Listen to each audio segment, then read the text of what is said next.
Hello everyone, welcome and welcome back to my channel again. तो यहाँ पर है आपका सिलेबस, जो कि आपने बहुत ज़्यादा डिमांड की थी कि आपके लिए सिलेबस की वीडियो बनाई जाए। ये है, हम एनाटमी का सिलेबस लेकर आए हैं, क्योंकि एनाटमी आपका फर्स्ट ऐसा सब्जेक्ट है जो आपको पढ़ना पड़ता है आपके फर्स्ट सेमेस्टर में, और यहीं से आपकी स्टार्टिंग होती है। आपका बेस होता है आपके सारे सब्जेक्ट का, जैसे कि आप MSN पढ़ेंगे, बाद में फंडामेंटल ऑफ नर्सिंग में पढ़ने की ज़रूरत होती है, पीडियाट्रिक होता है, OBG होता है, सभी में आपको ये एनाटमी की सबसे ज़्यादा ज़रूरत पड़ेगी, क्योंकि आने वाले जो कोर्सेज हैं, आगे आने वाले जो सब्जेक्ट हैं, सभी में इसकी नीड पड़ेगी। तो सभी को पढ़ने के लिए हमें सबसे पहले स्टार्टिंग में पढ़ना पड़ता है एनाटमी। तो INC एस्टैब्लिश जो आपका सिलेबस है, आज हम उसको क्लियर करने वाले हैं, कितनी यूनिट्स होती हैं और क्या क्या चीज़ें हमें पढ़नी पड़ती हैं अपने सिलेबस के लिए। तो फर्स्ट यूनिट जो आपकी है वो है introduction of anatomical terms and organisation of human body. क्या क्या पॉइंट और टॉपिक हैं आपके यहाँ पर मेंशन है, ठीक है। Anatomical planes, movement and cell structure, ये सारा सेल डिवीज़न ये आपका फर्स्ट यूनिट में आएगा। Introduction of anatomical terms and organisation of human body. Organisation of human body ये भी यूनिट मैंने करा रखी है, और इंट्रोडक्शन ऑफ एनाटमिकल टर्म्स ये भी यूनिट मैंने करा रखी है।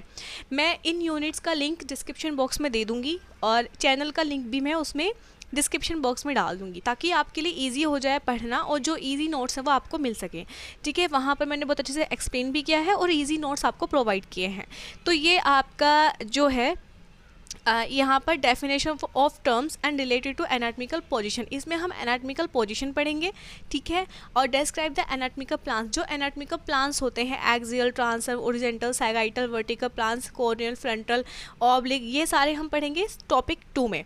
फिर है आपका describe the terms used for describe movement, जो मूवमेंट हम करते हैं, फ्लैक्शन है, एक्सटेंशन है, अबडक्शन है, एडक्शन है, ये जो है ना प्रीवियस ईयर क्वेश्चन भी इससे बना था आपका 2025 में, इससे क्वेश्चन आया था आपका एनाटमी में मेन एग्जाम में। तो बहुत मोस्ट ऑफ इम्पोर्टेंट है, इसको बिल्कुल भी मिस मत करना। फिर आता है cell structure and cell division, ये भी बहुत ज़्यादा मोस्ट ऑफ इम्पोर्टेंट है।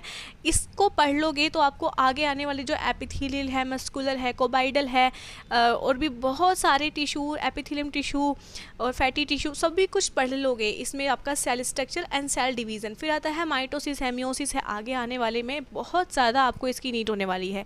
अभी से अपना बेस क्लियर करते चलना। तो आपका cell division and cell structure. उसके बाद आता है टिश्यू, ठीक है। उसमें सेल था, माइटोसिस, मियोसिस, और जो सेल होती है, ठीक है, सेल का क्या साइज़ वाइज जो भी है, सेल का क्या फंक्शन, सब भी कुछ आपका उसी में आएगा।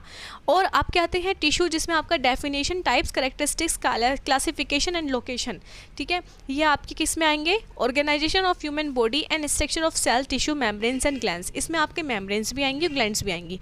ये यूनिट मैंने करा रखी है, जाकर वहाँ पर चेक कर सकते हैं। Describe the types of cartilage, फिर आते हैं कार्टिलेज। कार्टिलेज क्या होते हैं, features of skeletal, smooth and cardiac muscles, ठीक है।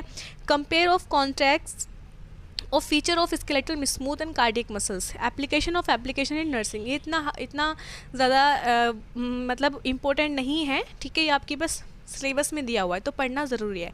आपकी आती है second unit, respiratory system. Respiratory system में आप क्या चीज़ें पढ़ेंगे, structure of the organs of respiration, muscles of the respiration, application and implication in nursing, ठीक है। डिस्क्राइब द स्ट्रक्चर ऑफ, यहाँ पर हम जो स्ट्रक्चर है रेस्पिरेटरी सिस्टम की, हम वो पढ़ेंगे। उसमें फिर आपके जो मसल्स रेस्पॉन्सिबल होती हैं रेस्पिरेशन के लिए, examine there contribution of the mechanism of breathing, breathing में कौन कौन सी जो मसल्स होती हैं रेस्पिरेशन के लिए, उनका एग्जामिनेशन करना है, ठीक है।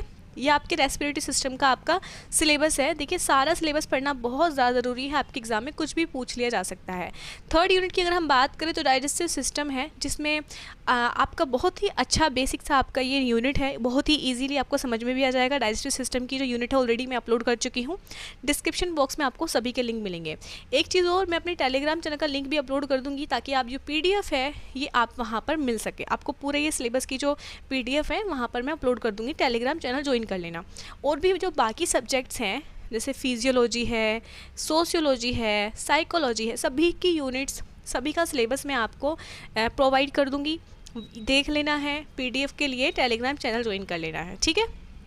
और क्या क्या इंपॉर्टेंट है वो भी मैं साथ के साथ बताती चल रही हूँ, और जितने भी मैंने क्वेश्चन पेपर देखे हैं वो भी मैं आपको बताते हुए चल रही हूँ, ताकि आपको अंदाज़ा हो सके क्या क्या चीज़ें इंपॉर्टेंट है क्या नहीं है।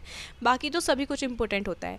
Describe the structure of the circulatory and lymphatic system. देखिए very very most of important, क्योंकि इसमें आपका हार्ट आएगा, और हार्ट अगर तुम नहीं पढ़ोगे तो आगे आने वाले टाइम में आप कैसे कर पाओगे सारी चीज़ें। जैसे कि MSN है जो आपका एडल्ट हेल्थ नर्सिंग होता है, उसमें बहुत ये सारा कुछ बहुत ज़्यादा काम आता है। ठीक है, पढ़ना बहुत ज़रूरी होता है एनाटॉमी एंड फिजियोलॉजी। ठीक है, तो इसमें सर्कुलेटरी सिस्टम में आपका जो ब्लड है कैसे फ्लो होता है, हार्ट वॉल्व कौन कौन से होते हैं, nerves and blood supply to heart कैसे होता है, लिम्फेटिक टिश्यू किसे कहते हैं, vein use for IV injection कौन सी वेन जो है यूज़ होती हैं, application and implication in nursing.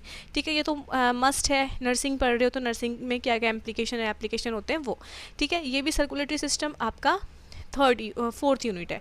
ठीक है, डाइजेस्टिव हो गया, सर्कुलेटरी हो गया, उसके बाद आती है एंडोक्राइन। अब आप सोच रहे हो कि एंडोक्राइन तो बस हार्मोन तो रिलीज़ करती है, नहीं, आपको इसको बहुत अच्छे से पढ़ना है। हार्मोन्स ही नहीं पढ़ने, कौन सी जो आपकी ग्लैंड है वो कहाँ पर सिचुएटेड है ना, क्या उसका स्ट्रक्चर है, ये सारी चीज़ें आपको पढ़नी है आपके एंडोक्राइन सिस्टम में, जो कि आपकी यूनिट 5 है।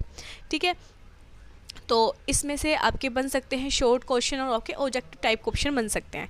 ठीक है, तो आपको एंडोक्राइन सिस्टम भी पढ़ते हुए चलना है। फिर आता है 6 जो कि है describe the structure of various sensory organs. Sensory organs हैं, ये भी आपको पढ़ते हुए चलना, बहुत इजी यूनिट है, पढ़ लेना। इजी है बट इतना इंपॉर्टेंट नहीं है, बट इजी है, कभी कभी इससे क्वेश्चन पूछ ले जाता है। ठीक है, नेक्स्ट यूनिट की तरफ हम मूव करते हैं, वो है आपका 7th है आपका मस्क्यूलो स्केलेटल सिस्टम। ठीक है, मस्क्यूलो स्केलेटल सिस्टम।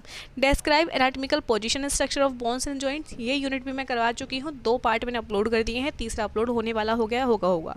ठीक है, तो जाके मेरे चैनल जो है ना नया वाला, जिसमें मैं नोट्स प्रोवाइड करती हूँ, वो चैनल आप जाके ज्वाइन कर लेना। उस चैनल पर आपको सारे जितने भी यूनिट्स हैं वो मिलती रहेंगी, सोशियोलॉजी, साइकोलॉजी, एनाटॉमी, फिजियोलॉजी, सभी की। स्केलेटल सिस्टम में क्या क्या चीज़ें होती हैं वो यहाँ पर हैं, जैसे कि मैंने वहाँ पर बोन्स बताई थी, बोन्स के type, structure, growth and ossification, और axial and appendicular skeletal system, ये भी बहुत मोस्ट इंपॉर्टेंट है। जॉइंट्स कितने होते हैं कि क्लासिफिकेशन होता है, application and implication in nursing, ये तो आपका लास्ट में हर यूनिट में मिलेगा। ठीक है, एनाटॉमिकल पोजीशन क्या होती है आपकी, जितने भी मस्कुलो स्केलेटल सिस्टम होता है उसका पूरा स्केलेटल सिस्टम।